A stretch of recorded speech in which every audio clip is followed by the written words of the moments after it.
Hello everyone and welcome to my first building / redstone tutorial video.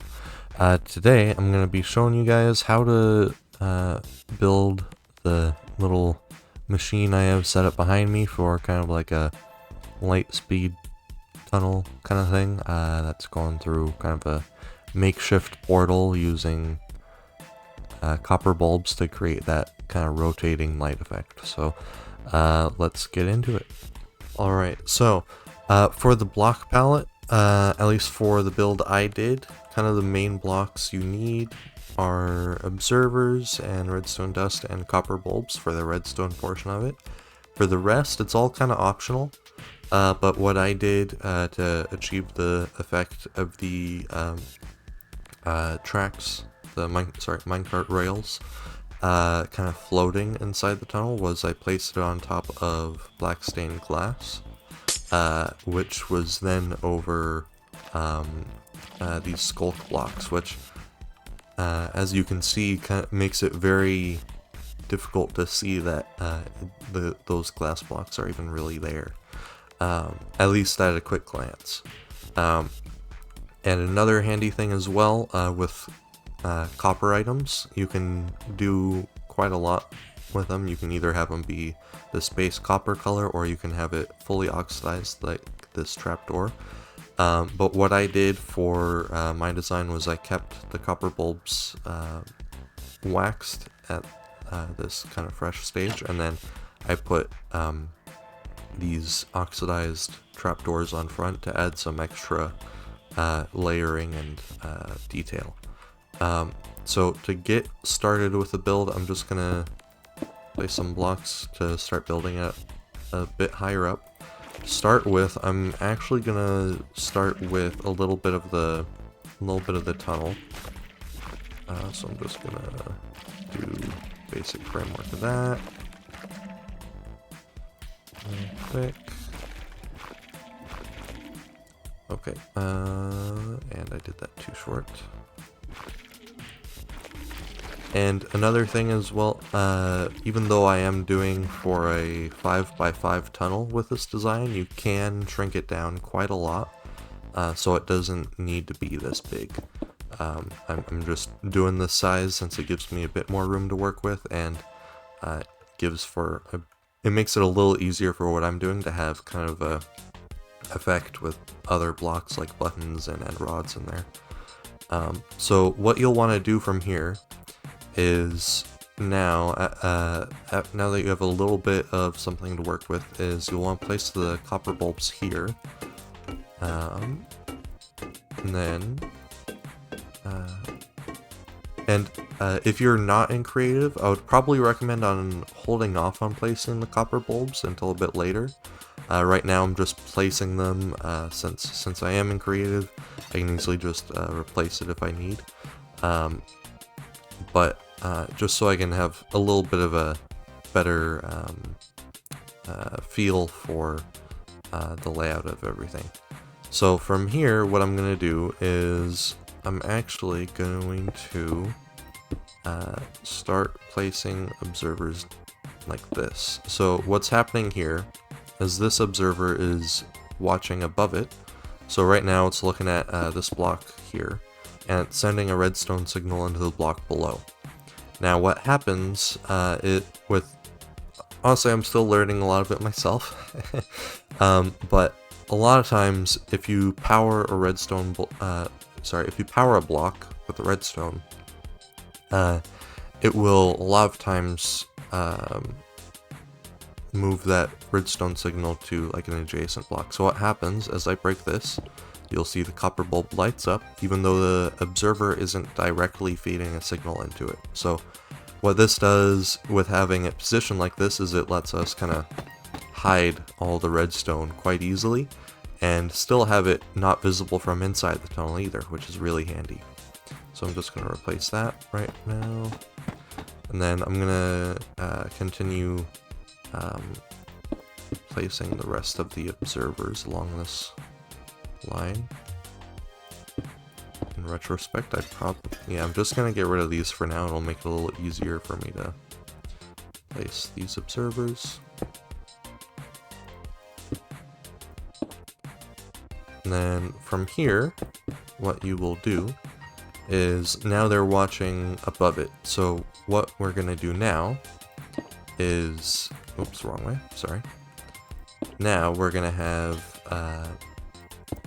we're gonna place these observers. So now, while these are looking upward, what we can do is have these looking at other observers that are going like this. So you could probably just have the observers moved over like this, but one thing I like about doing it this way is if you want to have some extra animation that's in sync with this portion, the signal coming out of these ones here gives you an option to do that down the road if you want. For my particular build, I'm not going to be doing that, but you have that option. So just keep that in mind. And then essentially we're just going to be repeating this on each of the 4 sides, but it's going to be a little different for each side because it's a slightly different angle, right? So I'm going to start with placing on this one now. Really tricky to get the right angles with these. And then in some ways, in most ways, this build will be a bit more difficult in a survival world. So apologies for that. But it is certainly possible, and in a server I'm on, I've actually replicated this build as well. It's been running quite smoothly. Oh, that's the wrong way. Whoops, sorry. So that's another thing. As you're building around, you'll want to make sure that, so like, if you look at the arrows on this one here that has that signal going in a rotating motion around here, you'll want to make sure that those arrows kind of follow along with these arrows and so on. So what this setup basically allows for is, so I'll actually, most of the time I save this until a later step, but I'm just gonna link these up now so that I can show you guys something that's really handy.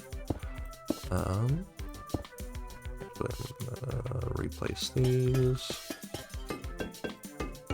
So something that's really cool that you get with this is this kind of pulse effect whenever a signal gets sent in, because what happens with the observers is they don't immediately send a signal when they observe an update. It's, I forget the exact delay, but it's either a tick or a couple of ticks. The game runs at 20 ticks per second, I think it was.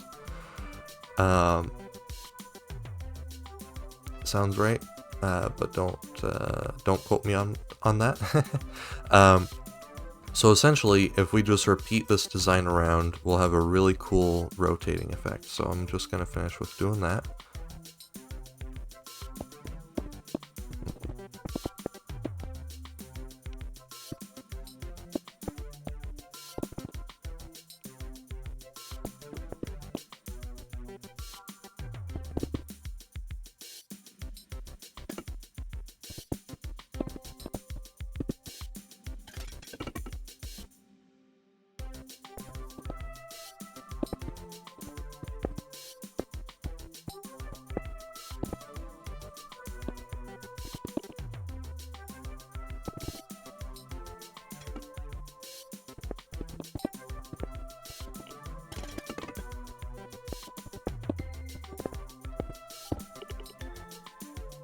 Alright, so as you can see, I've finished the core design of this. So if you want it to be kind of a slower, more basic animation like this, that's totally fine.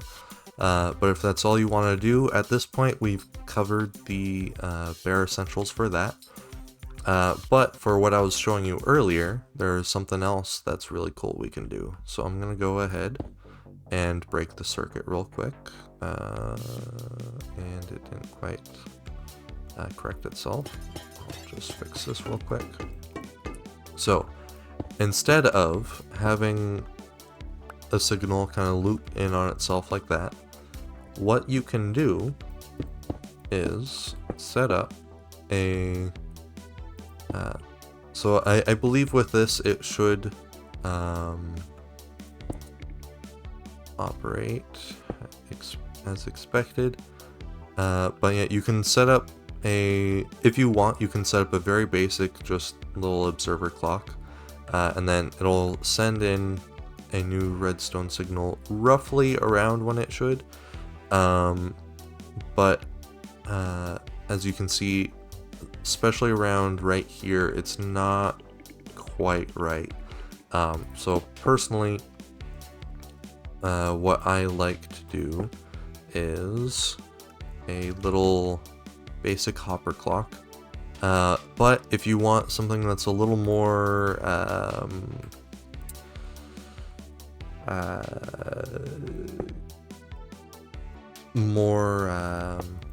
manual for controlling it, you can connect up a etho hopper clock, but for the sake of this little tutorial, I won't be doing that.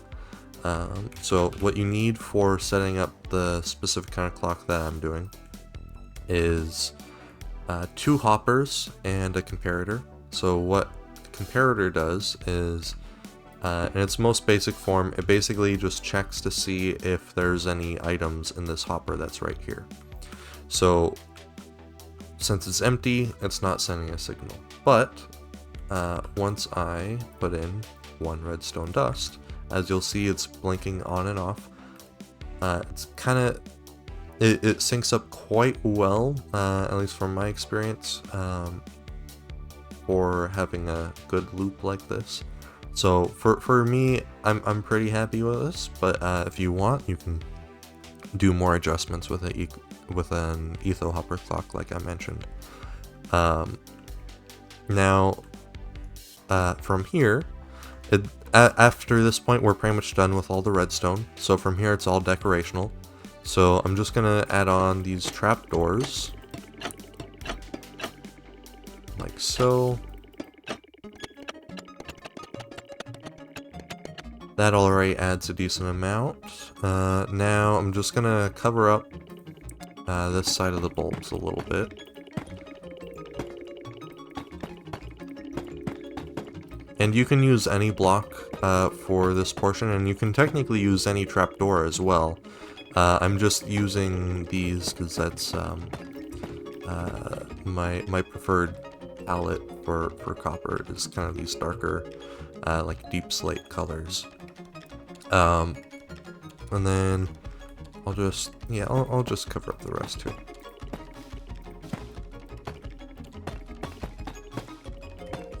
One thing, if you don't have very much space to hide the redstone,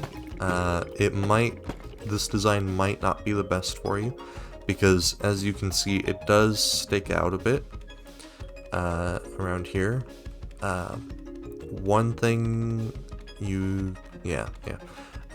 there is a chance that you might be able to slim it down, but with my current knowledge level, I'm not aware of an easy way to do so. So since we're continuing building, I'm just going to continue extending the tunnel just a little bit.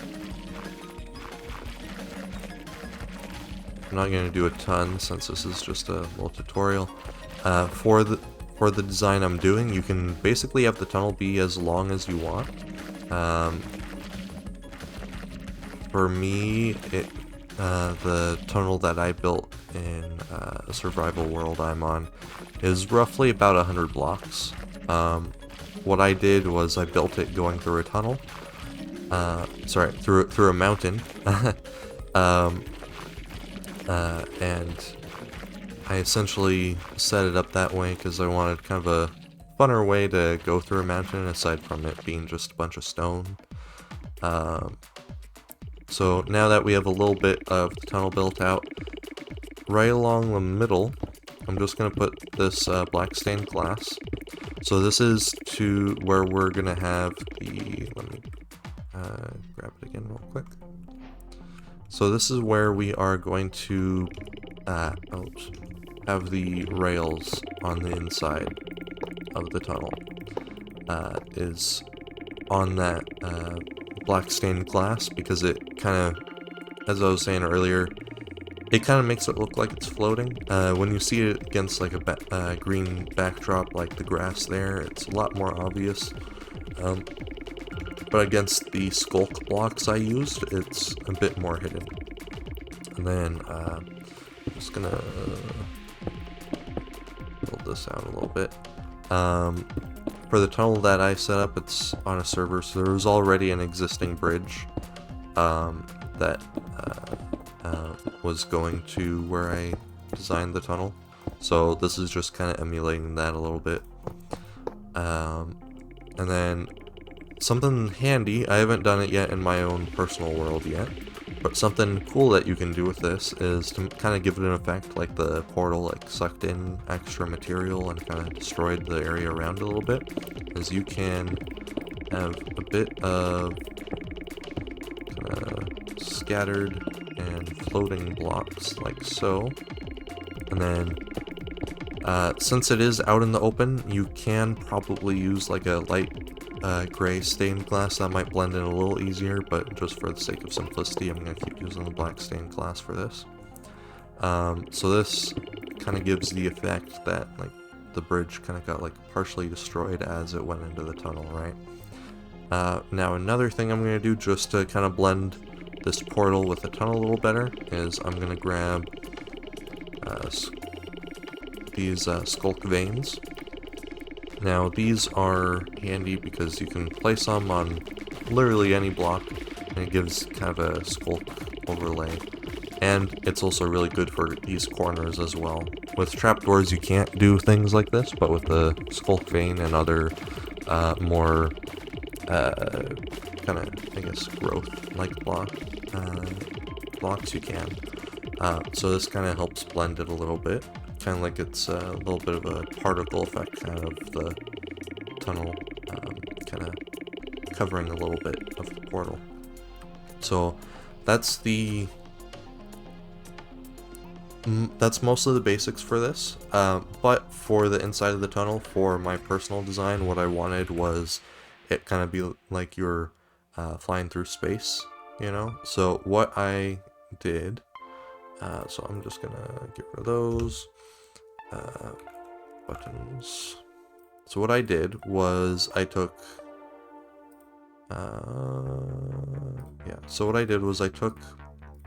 end rods for the lighting, and these also are handy for creating kind of a streak effect. So how you can do that is by placing it like so. So it kind of looks like let's say you're going through really fast. It's kind of like you're streaking past something, right? And then you can also place random buttons around. I personally went with warped crimson and bamboo, just because they're kind of very more contrasty colors. They're not very wood-like. So these can kind of be like stars or planets or that kind of thing. And then I'll just place, place another end rod here. So, and these, just one more. Let's be a little extra for this tutorial, huh?